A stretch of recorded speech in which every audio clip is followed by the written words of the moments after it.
Attachment, लगाव एक ऐसी भावना, एक ऐसी फीलिंग जो एक सीमा तक तो ठीक है, लेकिन अगर हद से ज़्यादा बढ़ जाए तो फिर वो चीज़, वो जगह, वो इंसान या तो आपकी जान बन जाती है या फिर आपकी जान ले लेती है। आज की कहानी भी इसी के इर्द गिर्द घूमने वाली है।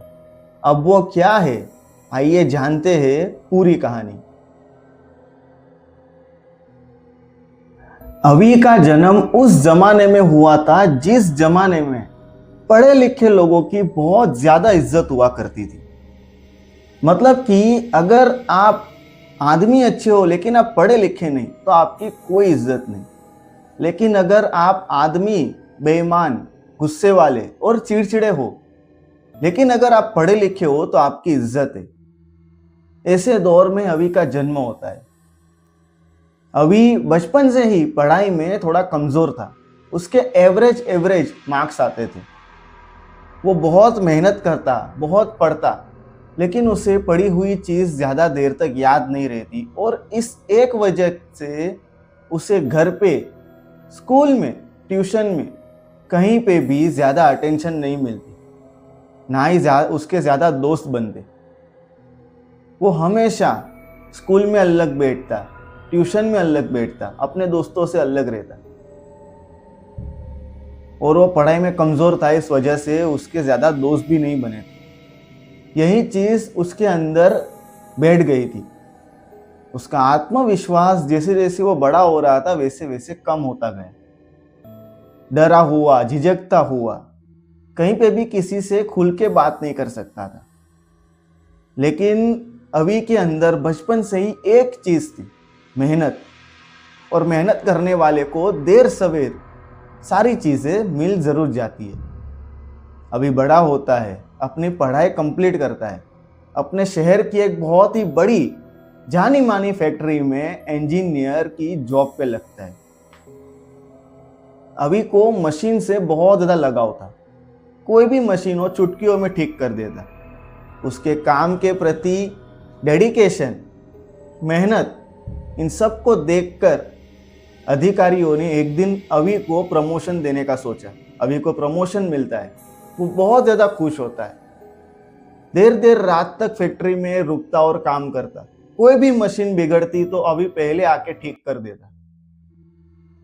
अवी का काम के प्रति इतना ज़्यादा डेडिकेशन देखकर एक रोज़ फैक्ट्री के मालिक ने अवी को एज अ मैनेजर अलॉट किया।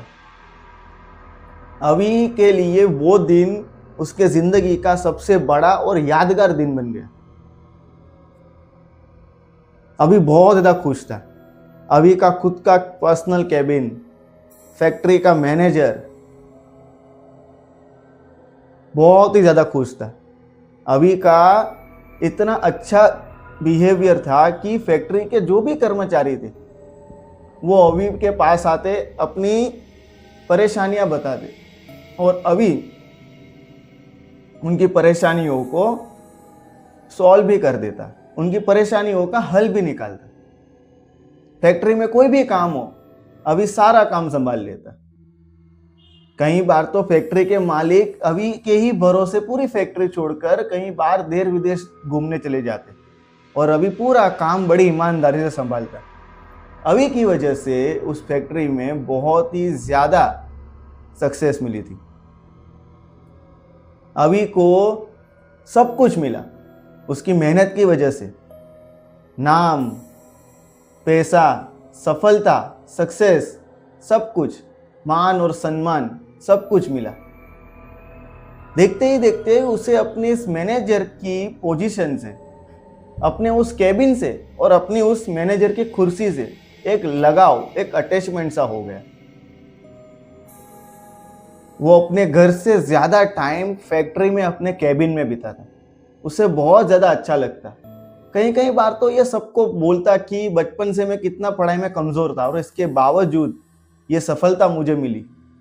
वो बहुत ज़्यादा खुश था और उसकी वजह से कंपनी को डे बाय डे प्रॉफिट भी होता। एक रोज़ कंपनी के काम की वजह से अभी को दूसरे शहर जाना था। वो गाड़ी लेके दूसरे शहर निकल पड़ता है। जब रास्ते में हाईवे आता है तब उसका एक बहुत ही भयानक सा एक्सीडेंट होता है और उस एक्सीडेंट में अभी की मौत हो जाती है। अभी की मौत की खबर सुन के उसके घर वाले जितने दुखी नहीं थे, उससे भी ज्यादा दुखी थे फैक्ट्री के लोग, उस फैक्ट्री के मालिक, क्योंकि उन्होंने एक ईमानदार, एक होनहार लड़के को खो दिया। अभी के मौत के मातम में पूरी फैक्ट्री को 3 दिन तक बंद रखा गया। अभी के घर में, अभी की फैक्ट्री में हर जगह शोक का माहौल छाया हुआ था। 3 दिन बाद जब फैक्ट्री खुलती है, तब सबसे बड़ा सवाल यह था कि अब फैक्ट्री का नया मैनेजर कौन होगा। आखिर कौन होगा जो अब अभी की जगह संभालेगा, क्योंकि अभी इतना डेडिकेटेड था अपने काम को लेके, इतना मेहनती था कि उसकी जगह पे किसी और को बिठाना मुश्किल था। लेकिन तभी एक नाम सामने आता है, प्रदीप, जो अभी जितना होनहार नहीं था लेकिन मेहनती जरूर था। सब ने उसका नाम लिया कि प्रदीप को बनाया जाए। फैक्ट्री के मालिक ने सबके कहने पे वैसे ही किया। प्रदीप को उस फैक्ट्री का नया मैनेजर नियुक्त किया जाता है। 1 हफ्ते के बाद प्रदीप एज अ मैनेजर उस फैक्ट्री में आता है और उसका पहला दिन था केबिन में। वो केबिन जहां पे अभी हमेशा अपना कीमती टाइम बिताया करता, जहां पे बैठ के वो पूरी फैक्ट्री संभालता, आज उसी केबिन में प्रदीप का पहला दिन था। प्रदीप जैसे ही केबिन में आता है, बैठता है, अपना काम स्टार्ट करता है, उसे घुटन सी महसूस होती है। उसे लगता है कि जैसे उसका दम घुट रहा है। वो खड़ा होता है, खिड़कियां खोलता है। जब खिड़कियां खोलता है तब भी उसे यही महसूस होता है कि एक घुटन हो रही है मुझे। वो शांति से काम कर रहा था, लेकिन उसे काम करते करते ये महसूस होता है कि उसके केबिन से कोने में खड़े होकर कोई लगातार उसे घूरे जा रहा है। जब वो आसपास नजर घुमाकर देखता तब कोई नहीं होता। वो वापस काम में लग जाता है और यही चीजें आए दिन होने लगी। एक रोज वो अपने केबिन में बैठ के काम कर रहा था, तभी उसके कान में किसी ने फुसफुसाहट भरी आवाज में उसका नाम लिया। वो सुनकर प्रदीप घबरा जाता है, कुर्सी से उठता है, आसपास देखता है, कोई नहीं होता, कोई भी नहीं।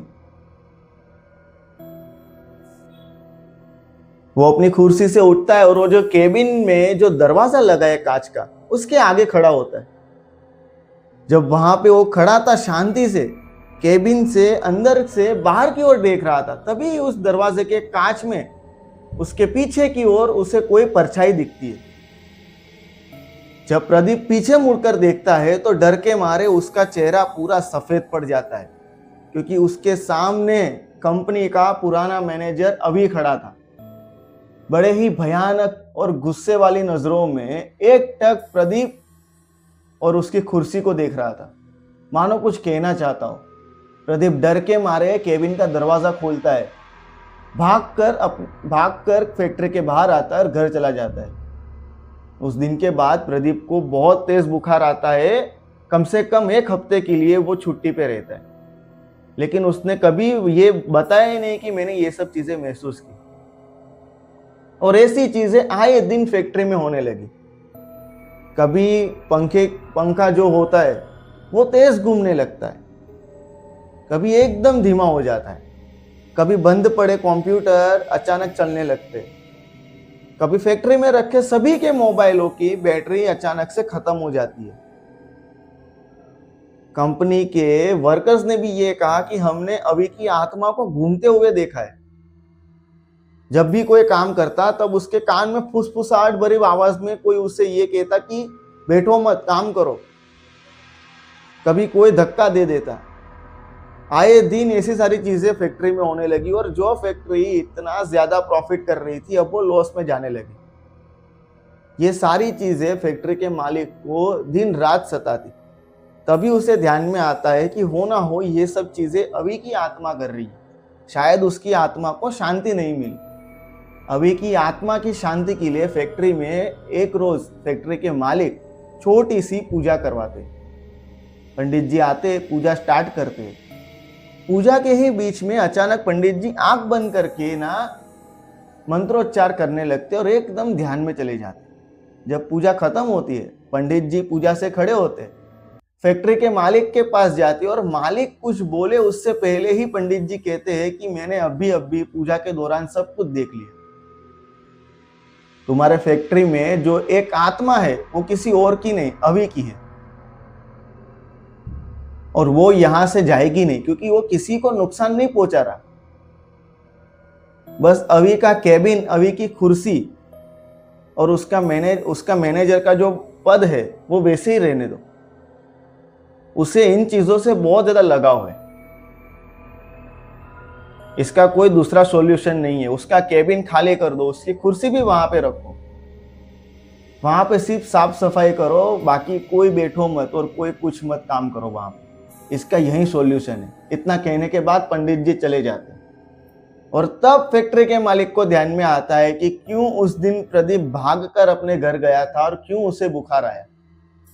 उसे फैक्ट्री के मालिक प्रदीप को फोन करते, तब प्रदीप ने भी सब कुछ सच सच बता दी।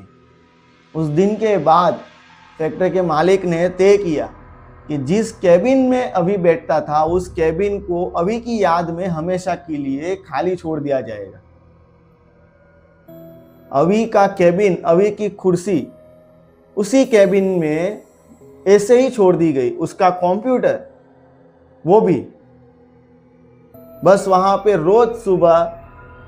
रोज सुबह कंपनी का एक कर्मचारी जाता, पूरे केबिन में साफ सफाई करता, वापस बाहर आके लॉक कर देता। केबिन के अंदर और बाहर अभी की एक बड़ी तस्वीर लगाई गई, अभी की याद में। और उस दिन के बाद कभी भी किसी ने भी अभी की आत्मा को देखा नहीं, ना ही कभी किसी को कोई परेशानी हुई। फैक्ट्री के ही बाजू में एक छोटा सा कमरा है, वहां पे मैनेजर की केबिन बनाई गई और उस दिन के बाद एकदम शांति हो गई। लेकिन आज भी लोगों का कहना है कि उस कांच के दरवाजे के अंदर जब झांककर केबिन में देखते हैं तब उन्हें अभी खड़ा मिलता है, क्योंकि अभी को उस केबिन से, अपने मैनेजर की पोस्ट से और उस कुर्सी से लगाव था, अटैचमेंट था। कोई अटैचमेंट इतना ज्यादा बढ़ जाता है, मरने के बाद वो इंसान तो क्या, वो आत्मा भी उस अटैचमेंट से दूर नहीं हो पाती।